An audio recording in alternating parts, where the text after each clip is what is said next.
लोकसभेच्या निवडणुका आहे. मोदींनी घोषणा केली 400 जागा आणणार आहेत. आपण ठरवले पाहिजे. यातील 48 जागा महाराष्ट्रामध्ये आहेत. एवढे कमी करणे आपली जबाबदारी आहे. ही जबाबदारी एकत्र येऊन करतात की सोबत ते बघायची गोष्ट आहे.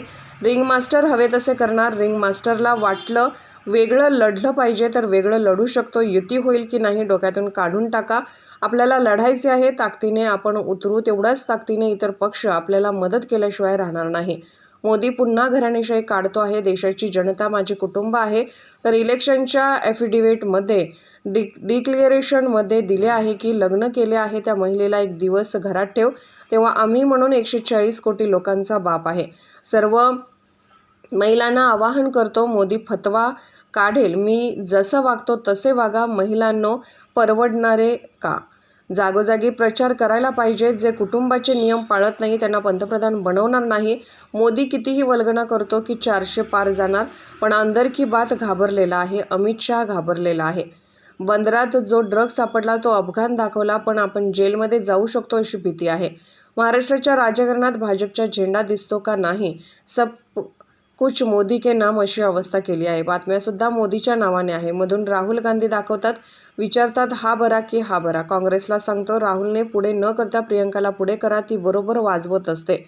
हिंदूचे सरकार मध्ये सोडून गेलेला हिंदू जो भाजपला मतदान करणार आहे त्याने 5 वर्षात माझा नंबर लागत नाही याचा विचार करावा. हे सरकार लुटारूंच्या मागे जात नाही. मार्केटिंगशिवाय काहीच केले नाही. कारखाने बंद झाले. अंबानी अदानीने एकही उद्योग सोडला नाही. शेतीमधील उरलेले साहित्याचे कोल बनवायला अंबानीने घेतले. आम्ही विरोध केला. मुंबईत आम्ही मोर्चे काढले. SRA बंद आहे. आम्ही एजन्सीला द्या म्हणालो. आदेश काढतो म्हणालो. इलेक्शनपर्यंत अंमल का होत नाही? येणाऱ्या लोकसभेत यांच्या विरोधात मतदान करा. बघा प्रोजेक्ट पूर्ण होतील. रैजावर धाड उशिरा पडली वाटतं. सरकार बरोबर करार होता. 5000 घरे बांधली जातील. न्यायालयात 2000 देतो लिहून दिले. आजपर्यंत घरे मिळाली नाही. भांडूप मुलुंडकरांनो सांगतो भाजप शिवसेना शरद पवार अजित पवार हिरानंदानीच्या विरोधात जाणार नाही. वंचितला मतदान द्या. 2000 घरे मिळवून देतो. काहीच हाताला मिळवलेलं नाही. उलट मोदीच्या असणाऱ्या कालावधीमध्ये भारतीय जनता पक्षाच्या कालावधीमध्ये कारखाने तर बंद झालेच. या बंद झालेल्या कारखान्यामुळे ज्या लोकांना हाताला काम होतं ते बेरोजगार झाले आणि जे बेरोजगार होते ते बेरोजगारच राहिले अशी परिस्थिती.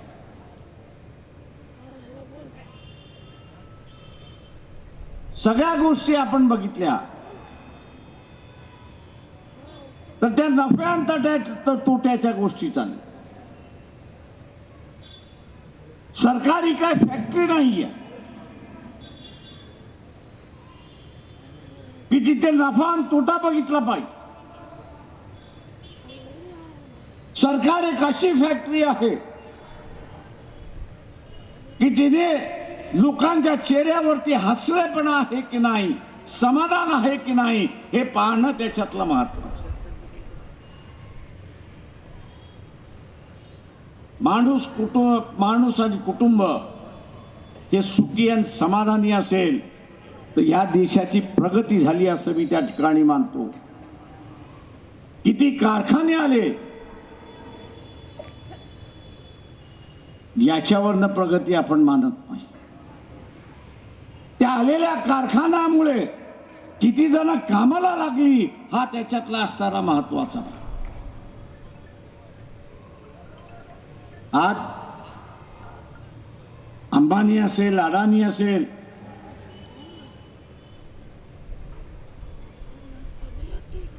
एकही उद्योग असा नाही की त्यांनी सोडलेला आहे. हे या मुलुंडमधल्या व्यापाऱ्यांच्या घरावरती सुद्धा धाडी पडल्याशिवाय राहणार नाही हे लक्षात घ्या.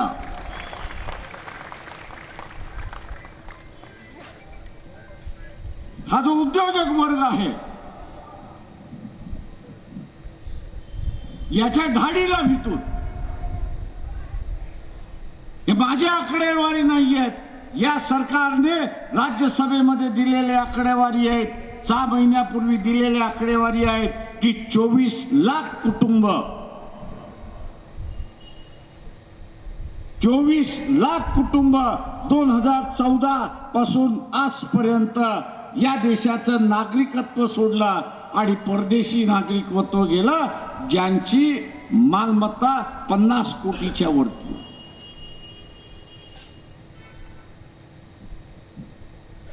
ईडीच्या धाडीचं आपली इज्जत मातीमध्ये मिळेल, आपली इज्जत शिल्लक राहणार नाही या भीतीपोटी 24 लाख उद्योजक 24 लाख उद्योजक त्यांनी नागरिकत्व सोडला आणि परदेशी नागरिकत्व सोडलं. हिंदूंचं सरकार सोडून गेलेला सुद्धा हिंदू जो बीजेपीला मतदान देणार आहे, उद्या जो बीजेपीला उद्या मतदान देणार आहे, त्यांनी ह्याचा पहिला विचार करावा की पुढच्या 5 वर्षामध्ये माझा तर नंबर लागत नाही, माझ्यावरती परिस्थिती येत नाही की बी देश सोडून जावा म्हणून. उद्योजक संपल्यानंतर पैसा कोणाकडे आहे? उद्योजक संपल्यानंतर पैसा कोणाकडे आहे? तर व्यापाराकडे आहे. व्यापाराकडे आहे. एकदा का वाघाला माणसाचं रक्त लागलं की तो इतर जनावरांची शिकार करत नाही. तो इतर जनावरांची शिकार करत नाही, तो माणसाची शिकार करतो. तसे हे सरकार सुद्धा ईडी मार्फत उद्योजकांचा शिकार करत होते. उद्योजक शिकारीला राहिले नाही तर व्यापाराची शिकार केल्याशिवाय राहणार नाही, हे लक्षात घ्या. आपण पुन्हा बघत असाल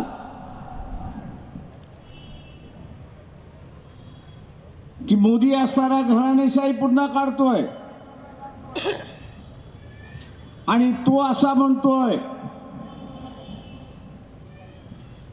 की देशातली जनता हीच माझा परिवार आहे. मोदीला मी म्हणतो, हे तुझं म्हणणं खरं असेल ते एकच गोष्ट करून दाखव, आणि ते म्हणजे इलेक्शनच्या ॲफिडेव्हिटमध्ये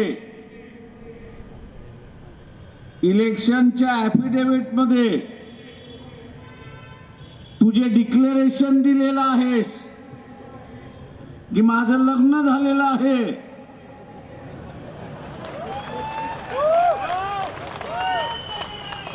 तेव्हा त्या महिलेला आपल्या बरोबर एक दिवस तरी त्या पंतप्रधानाच्या घरामध्ये ठेव. मग आम्ही म्हणू की तू असणारा या 140 लोकांचा बाप आहेस, असा आम्ही त्या ठिकाणी म्हणू.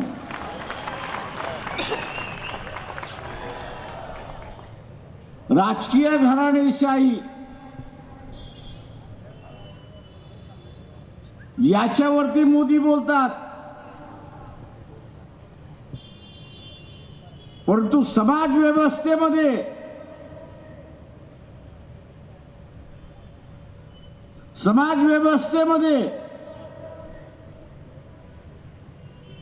घरामधली जी व्यवस्था आहे,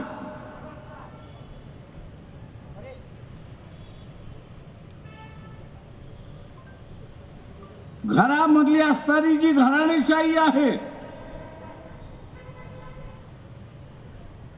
ती आपण आदात करा, पाळा तर खरं, ती आपण पाळत नाही. मी इथल्या सर्व महिलांना आवाहन करतोय की मोदी पुन्हा निवडून आला तर फतवा काढेल आणि म्हणेल मी जसा वागतोय तसं तुम्ही वागा.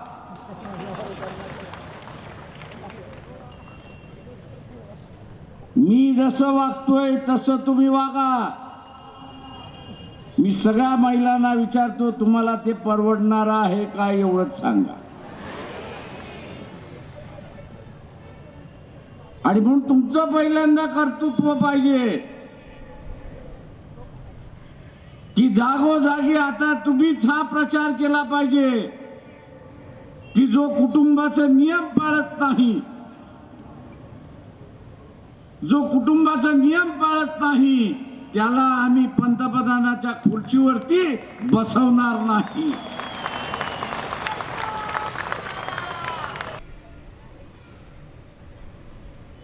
नहीं तो आत्महत्या वाढतील. हमारा सब कुछ लूट गया, अब बचा कुछ भी नहीं है. ही परिस्थिती इथल्या व्यापाराला टाळायची असेल, ही परिस्थिती इथल्या व्यापाराला टाळायची असेल तर त्यांनी आत्ताच शांत व्हावं, पैसा द्यावा पण मत देऊ नये, हे आव्हान मी त्यांना असताना करतो. उद्याची असणारी धाड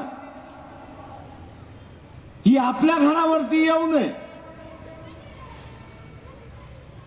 उद्या आपण त्याचं शिकार होऊ नये. हे इथल्या व्यापाऱ्याला बघायचं असेल तर त्यांनी भारतीय जनता पक्षाच्या विरोधात मतदान केलं पाहिजे, हे आपण लक्षात घ्या.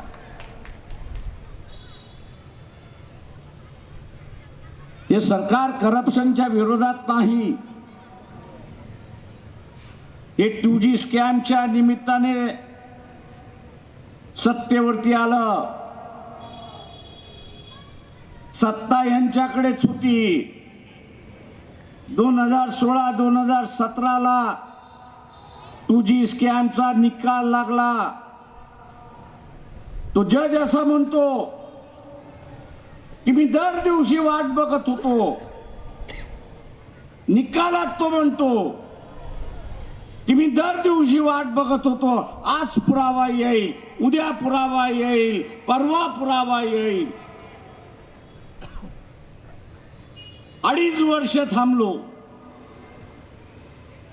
पण भारतीय जनता पक्षाच्या सरकारने पुरावाच आणला नाही.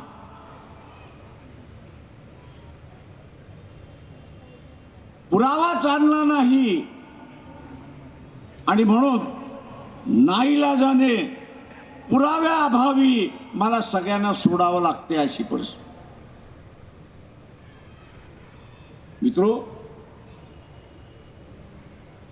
न खाऊंगा न खाने दूंगा,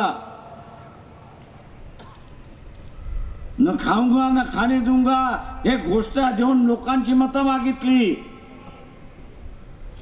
कोर्टाला पुरावा दिला तर नाही, पण त्यांची सुटका झाली. त्यांच्या विरोधात अपीलही केलं नाही.